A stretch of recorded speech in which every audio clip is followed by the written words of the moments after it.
Hello everyone! Well, today we are looking at this problem, which looks innocent enough. Find the volume of a right square pyramid. You know that the base has a side length of 5 inches, and there is a 7-inch measurement right on the slanted face. Most students rush here. They grab the volume formula, plug in 7 for the height, multiply everything out, and lose full credit on an exam question they thought they aced. The trap is right in front of us.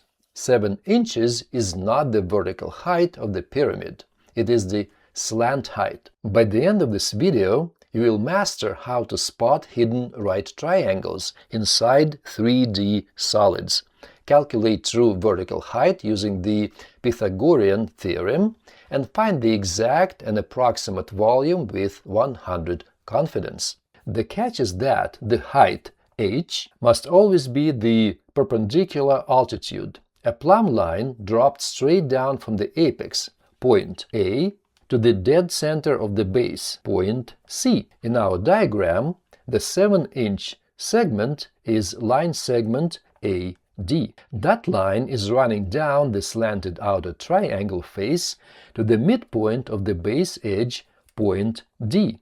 That is the slant height.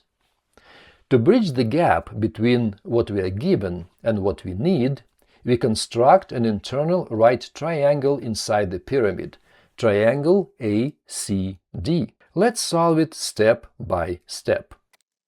First, let's analyze our internal right triangle, triangle ACD.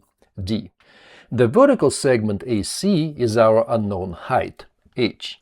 The segment CD connects the center of the square base to the midpoint of the outer edge. Since the total side length of the square base is 5 inches, the distance from the center to any edge is exactly half of the side length.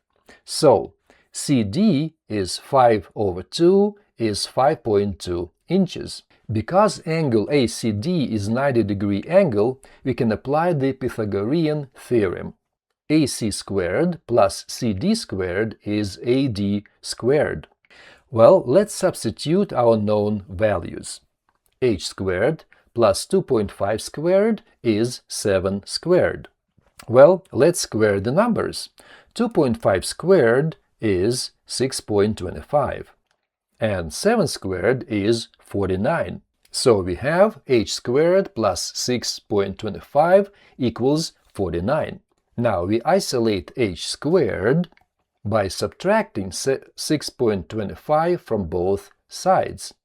H squared is 49 minus 6.25, which equals 42.75. To find h, take the square root of both sides, which is approximately 6.538. Pause the video right here, grab your calculator, and verify that value for h. Now that we have the true vertical height, step 2 is finding the base area AB. Since the base is a square with side length 5 inches, we have 5 times 5 is 25 square inches. Finally, step 3. Compute the volume V.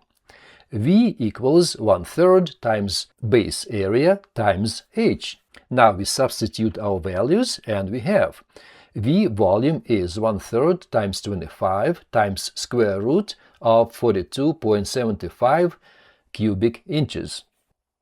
And you can grab your calculator and calculate the approximate number, and you'll get V approximately is 54.49 cubic inches. This is our answer. Now, let's recap the strategy. Whenever a pyramid problem gives you a slant height instead of the vertical height, remember the internal right triangle trick. First, slice straight down from the apex to the center of the base. Form a right triangle using the vertical height h, half the base width, and the slant height as the hypotenuse. Use the Pythagorean theorem to solve for h before touching the volume formula. Common pitfalls on exams. Confusing slant height S with true altitude h. Number 2. Forgetting to divide the base h by 2 when setting up the horizontal leg. And number 3. Leaving out the factor 1/3 in the volume formula. Keep practicing these 3D visual setups, and you will never fall for the slant height trap again. Thank you for watching, and I will see you in the next video.